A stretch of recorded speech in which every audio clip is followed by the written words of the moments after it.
Здравейте, приятели! Нека днес направим заедно тези невероятно вкусни кифлички с шоколад, които ще се харесат на цялото ви семейство. Останете с мен до края, за да видите как ги приготвих. Започваме с метода Цангсконг. Малко трудно го произнасям, но това е японски метод, с който всички печива стават много по-пухкави и мекички. Тук слагам около 2 супени лъжици брашно и 100 мл прясно мляко и разбърквам много добре преди да сложа на котлона. Става нещо като парено тесто, подобно на тестото за еклер, и непрестанно бъркам докато е на котлона, тъй като загаря много бързо. Виждате как вече се изгъстява.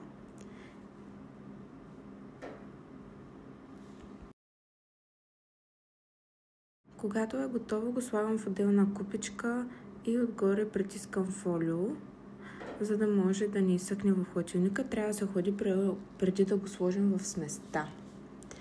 Тук си слагам едно пакетче мая, 7 грама и 100 мл леко затоплено прясно мляко. Тук имам притеглена 70 грама захар, от която ще сложа една супена лъжичка в маята, за да може да шукне по-бързо. Другата захар ще използваме за после. И от изтегленото 350 грама брашно добавям 3 супени лъжици в сместа, след което разбъркваме хубаво и ще оставим да шукне за около 10 на минути. В зависимост от това каква е температурата във вашата стая, може да стане и по-бавно и по-бързо.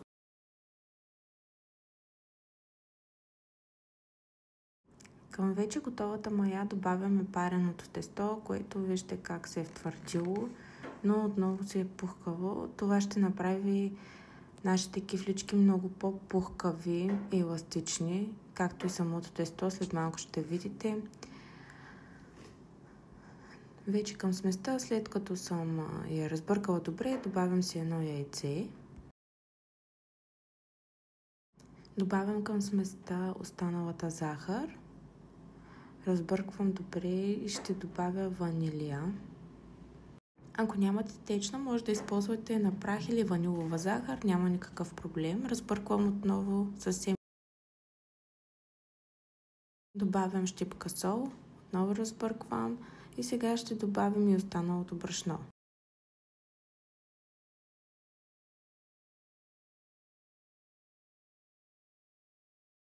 Разбърквам с помощта на силиконова шпатула, дървена лъжица, каквото ви е под ръка, до получаването на едно лепкаво тесто, като после ще използвам ръцете си за по-лесно умесване.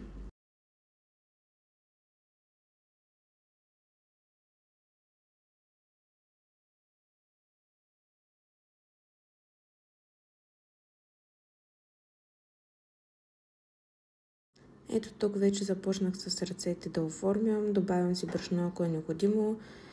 Не добавяйте прекалено много брашно, само колкото да не лепне много, за да не стане тестото твърдо. Трябва да е ето такова мекичко. Тук вече прехвърлям на плота и почвам да меся. Не е нужно да се меси много, около 10 минути е напълно достатъчно. Просто тестото трябва да стане гладко, меко и пухкаво и еластично.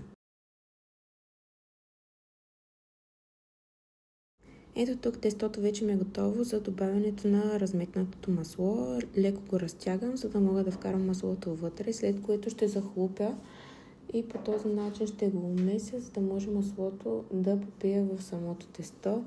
Много е труден процес, няма да ви лъжа. В смисъл такъв лепне, всичко се цапа, постоянно се къса тестото.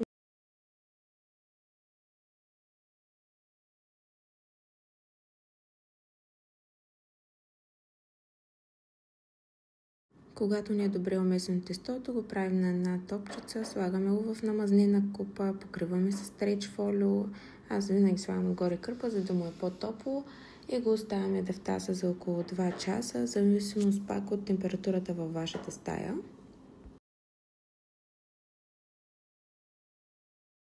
И ето го 2 часа по-късно, сами виждате колко е бухнало, удвоило е размера си, виждате колко е меко, дори има балончета. Така трябва да изглежда едно добре втасало тесто. Набрашнявам си плота, прехвърлям на плота вече тестото и ще го разделя на две що-годе равни части. Не използвам теглилка.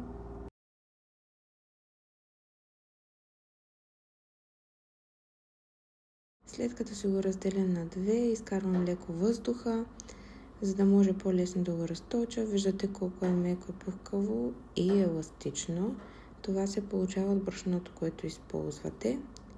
Аз използвам такова с 13 грама протеин. Оформяме си го на кръгче. На мен не ми се получи много добре, но това няма значение, тъй като ще ги навием. Разделям на 8 триъгълника.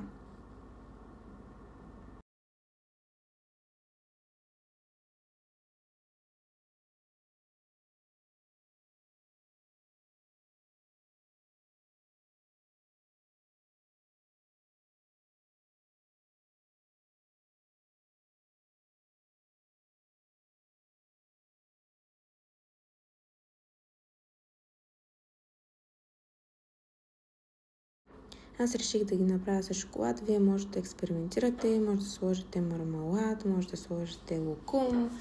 Също и сиренце стават много вкусни отново. Може да сложите някаква по-солена плънка, например кашкавал и шунка, но тогава в тестото ще сложите около 20-30 грама по-малко захар, за да не ви сладнее много.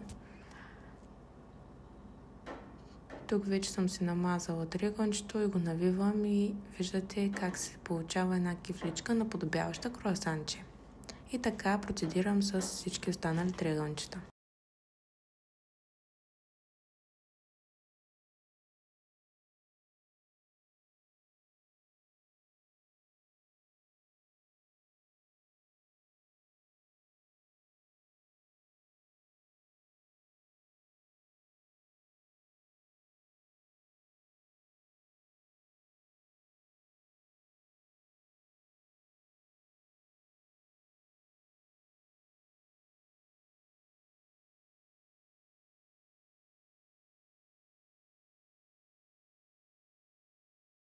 Ето, както виждате, и тук и аз реших да сложа малко сиренце в няколко кифлички, за да има и содлени.